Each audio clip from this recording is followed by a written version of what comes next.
இன்னைக்கு நம்ம என்ன பார்க்க போறோம்னா, ஆந்த்ரோபிக்கோட ஒன் ஆஃப் தி சர்டிஃபிகேஷன் ப்ரிப்பரேஷனுக்கான பேசிக்ஸ்லாம் படிச்சு கத்துக்குவோம். ஃபர்ஸ்ட்டு திங் வந்து அம் இந்த எக்ஸாமினேஷன் நேம் வந்து கிளாட் சர்டிஃபைட் ஆர்க்கிடெக்ட் ஃபவுண்டேஷன்ஸ். இது மாரி மொத்தம் 4 எக்ஸாம் இருக்கு.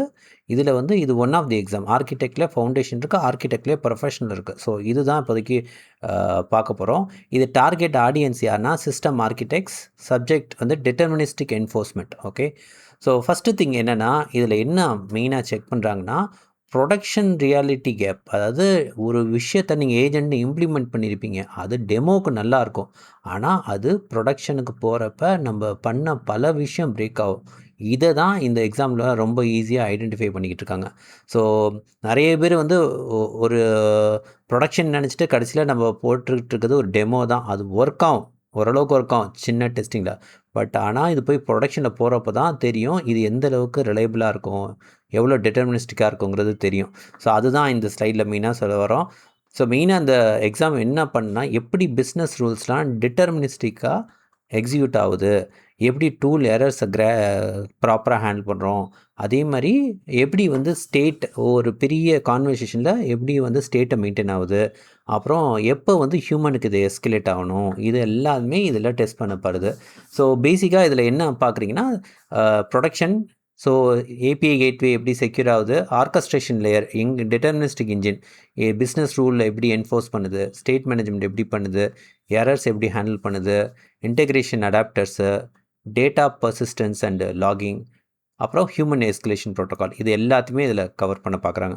So exam code CCAF Claude certified architect foundation. Issuer வந்து ஆந்த்ரோபிக். டெலிவரி வந்து பெர்சன் வியூ. இது வந்து ஆன்லைன்லேயும் நீங்கள் பண்ணலாம், நேராக அவங்க டெஸ்ட் சென்டர்லேயும் போய் பண்ணலாம். 60 scenario based multiple choice questions.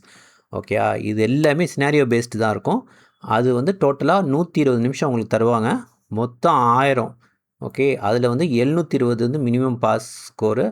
Cost வந்து $125 USD இன்னைய தேதிக்கு.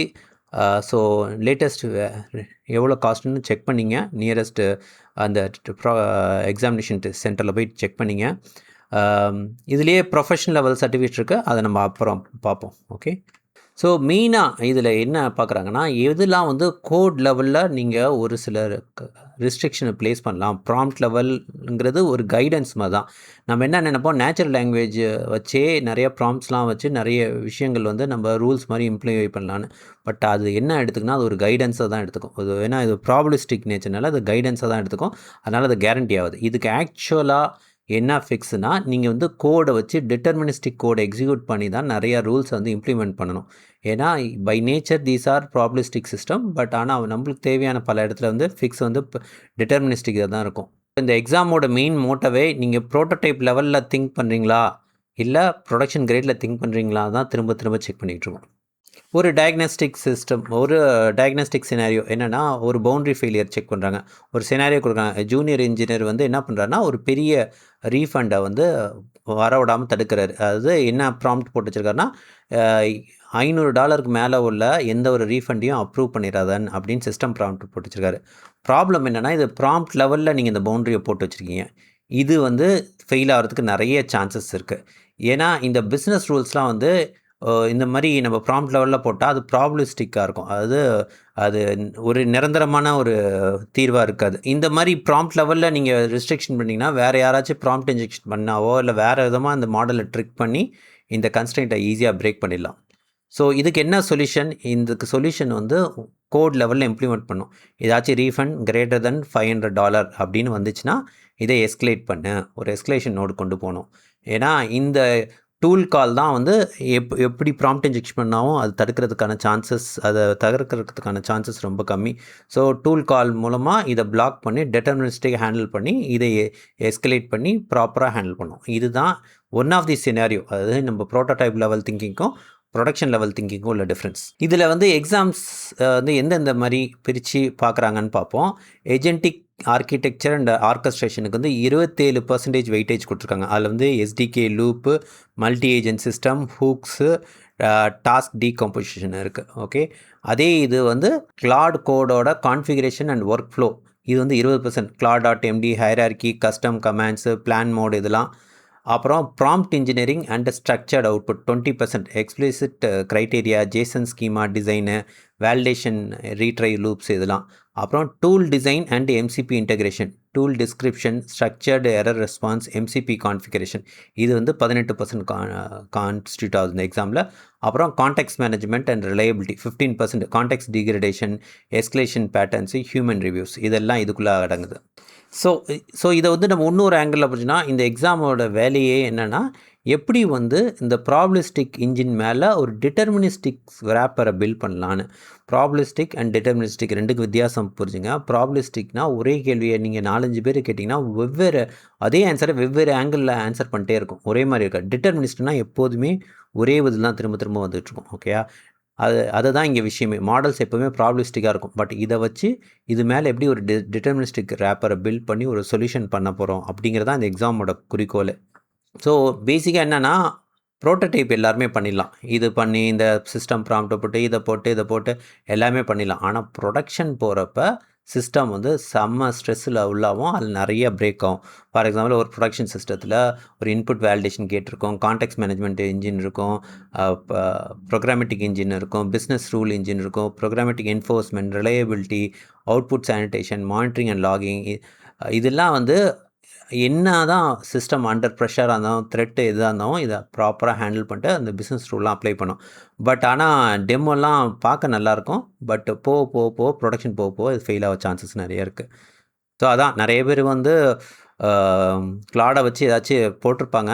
ஆனால் ஓரளவுக்கு தான் டெஸ்டிங் சினாரியோவில் ஹேண்டில் பண்ணும், போக ஃபெயில் ஆகும். ஸோ இந்த எக்ஸாம் சிசிஏஎஃப் என்னென்னா, நீ வந்து இந்த சிஸ்டத்தை வந்து ரிலையபிளாக ப்ரொடக்ஷன் லெவல் கொண்டு போக முடியுமாங்கிறது தான் கேள்வி கேட்கும்.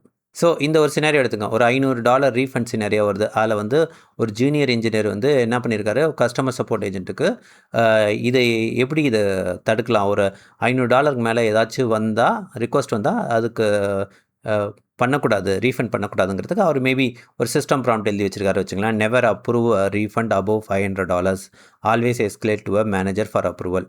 இதில் என்னென்னா, ஒரு தப்பான அசம்ஷன் என்னென்னா, நம்ம நேச்சுரல் லாங்குவேஜ்லேயே இந்த மாதிரி இன்ஸ்ட்ரக்ஷன் கொடுத்தா இந்த பிஹேவியர் கேரண்டியர் ஆகிடும், இது மாதிரி $500 மேலே வந்தால் அப்ரூவலுக்கு போகணும். ஆனால் இதில் ஒரு வல்னரபிலிட்டி என்னென்னா, சில டைம் ஓகே அந்த மாடல் வந்து ப்ராப்ளிஸ்டிக் நேச்சராக இருக்கனால யூசர் வந்து வேறு மாதிரி ஏதாச்சும் அர்ஜென்சிலாம் போட்டு தன்னோட ப்ராம்ப்டை இன்ஜெக்ட் பண்ணானா, சில டைம் இந்த இதை வந்து கைடன்ஸாக எடுத்துகிட்டு இதை இக்னோர் பண்ணிட்டு ரீஃபண்டை இஷ்யூ பண்ண சான்சஸ் இருக்குது. ஸோ இதுக்கு ஒரு என்ஃபோர்ஸ்மெண்ட் மெக்கானிசம் ரிலையபிளாக இருக்கணும். இது வந்து இப்போ இந்த ஆன்சர் படி பார்த்திங்கன்னா இது வந்து அன்ரிலையபிள். இதுக்கு வந்து ரிலையபிளாக கொண்டு வரணும். இதாவது நீங்கள் ஒரு சிஸ்டம் ப்ராம்ப்ட் வச்சு இம்ப்ளிமெண்ட் பண்ணி வச்சுருக்கீங்களா வச்சுங்களேன், $500 மேலே இருந்தால் ரீஃபண்ட் பண்ணக்கூடாது. ஆனால் ஒரு யூசர் வந்து டக்குன்னு ஏதாச்சும் ஒன்று போட்டுறாரு ப்ராம்ப்டில், எனக்கு ரொம்ப எமர்ஜென்சி, இது இல்லாட்டி இதாகிடுன்னு சொன்னால் சில டைம் அந்த $500 தாண்டி ரீஃபண்ட் இஷ்யூ பண்ணிடும். ப்ராபிலிட்டி இருக்குது. ஏன்னா இது வந்து ப்ராபிலிஸ்டிக் நேச்சர்னால இந்த சிஸ்டம் ப்ராம்ப்டெல்லாம் ஈஸியாக பிரேக் பண்ணிட்டு வந்துடலாம். இதுக்கு ஒரு டிட்டர்மினிஸ்டிக் என்ஃபோர்ஸ்மெண்ட், அதாவது ரீஃபண்ட் வந்து $700 போட்டியில் ஏதாச்சும் எமர்ஜென்சி இருந்துச்சுன்னா நேராக ஒரு டூல் கால் பண்ணு. அந்த டூல் கால் வந்து ஒரு ப்ரோக்ராம் ரன் ஆகும். அந்த ப்ரோக்ராமில் அந்த வேல்யூஸ்லாம் செக் பண்ணும். இதில் வந்து பிஸ்னஸ் ரூல் செக் பண்ணும். இது வந்து ரீஃபண்ட் லிமிட் கரெக்டாக இருக்கா, இந்த கம்ப்ளைண்ட்ஸ் அக்செப்டடா, இந்த ஆர்கிடெக்சர் வச்சு நம்ம வந்து ப்ரோக்ராமேட்டிக் மூலமாக இதை இன்டர்செப்ட் பண்ணி டூல் கால் மூலமாக செக் பண்ணால் தான் அது டிட்டர்மினிஸ்டிக்காக இதை வந்து பாதுகாப்பாக நம்ம ஹேண்டில் பண்ண முடியும். அதுதான் இதில் மெயினாக அவங்க சொல்ல வருது. எக்ஸாம் சொன்ன மாதிரி 15% context management and reliability, 18% tool design and MCP integration, 20% வந்து கிளாட் கோடோட configuration, 20% prompt engineering and structured output, 27% agentic architecture and orchestration. இதெல்லாம் தான் இந்த எக்ஸாமோட ஒரு வெயிட்டேஜ். ஆர்கஸ்ட்ரேட்டிங் ஏஜென்டிக் ஃபவுண்டேஷன், இந்த விஷயத்தில் என்ன சொல்கிறாங்கன்னா, ஒரு ஏஜென்ட்டுக்கு நிறைய டூலுக்கு ஆக்சஸ் கொடுக்கறதுக்கு பதில் ஸ்பெஷலைஸ்டு ஏஜென்ட்டாக பிரித்து அந்தந்த ஏஜென்ட்டுக்கு அந்தந்த டூலை கொடுத்து வேலை வாங்குறது தான் அது கரெக்டான ஒரு டிசைன். அதை தான் இங்கேயும் செக் பண்ணிக்கிட்டு இருப்பாங்க. ஓகே, ஒரு சிங்கிள் ஏஜென்ட் லூப்லேருந்து மல்டி ஏஜென்ட் ஆர்கஸ்ட்ரேஷன் எப்படி பண்ணுறோம், அதுக்கு எப்படி லூப்ஸ் ஹேண்டில் பண்ணுறோம், எப்படி செஷன் மேனேஜ் பண்ணுறோம், என்னென்ன டூலுக்கு ஆக்சஸ் கொடுக்குறோங்கிறது. ஸோ இந்த வீடியோ உங்களுக்கு பிடிச்சிருந்தா தயவுசெய்து லைக் பண்ணி கமெண்ட் பண்ணி ஷேர் பண்ணுங்கள். இன்னும் ஃபீட்பேக் கொடுங்க. இதை பற்றி அடுத்தடுத்த சீரீஸ் ஆஃப் வீடியோஸ் போடுறேன். உங்களுக்கு கட்டாயம் யூஸ்ஃபுல்லாக இருக்கும். வேறு எதுவும் உங்களுக்கு ஃபீட்பேக் இருந்தால் தயவுசெய்து கமெண்ட் செக்ஷனில் சொல்லுங்கள். நான் அதை பார்த்து இம்ப்ரூவ் பண்ணிக்கிறேன். வீடியோ பார்த்ததுக்கு ரொம்ப நன்றி. தேங்க்யூ. பபாய்.